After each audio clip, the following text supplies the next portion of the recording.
Hello guys, good morning.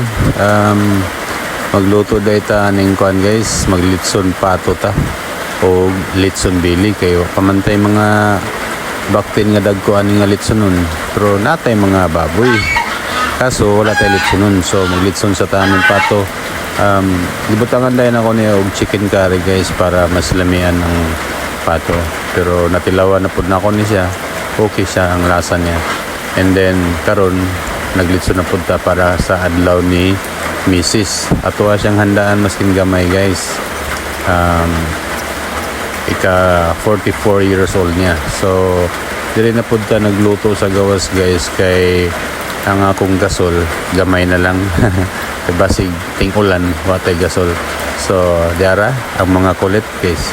Sila may gusto mo tuyok, sige ipaubaya na to sa ilaha while magluto ta sa lain nga mga putahe.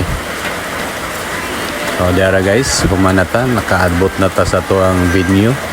Ikantahan na og happy birthday si Mrs. Diara sindihan daw ang kandila. Kaya gaw lang agad. Oops, kaso lahi ang nihuyop. Ang nihuyop. Lahi ang nihuyop guys, ang kulit nga bata. So dara while magkaon sila guys, kita kay igang nagkayo musalom sa ta. Dara salom sa ta kadali. After ani guys, magtanaw-tanaw ta sa view. Okay. So guys, kaning lugar guys, mao nang ingana ang tubig kay spring water na siya, no?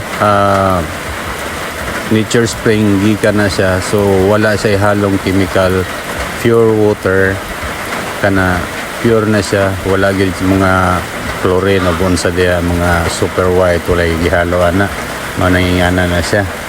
So daghan sila mga kuandre guys, okay pod ang place, limpyo og mingaw. So napod sila kuandre guys, function hall. Kompleto sila kung gusto ka mag overnight na sa dire. Sa mga gusto na exclusive na sila dire na i-videokehan gusto nimo. Pero kami guys kay lingaw-lingaw ra sa mga bata. Sa Bitat day ni siya guys, Rio Spring Resort ang pangalan na nila. So diara babus.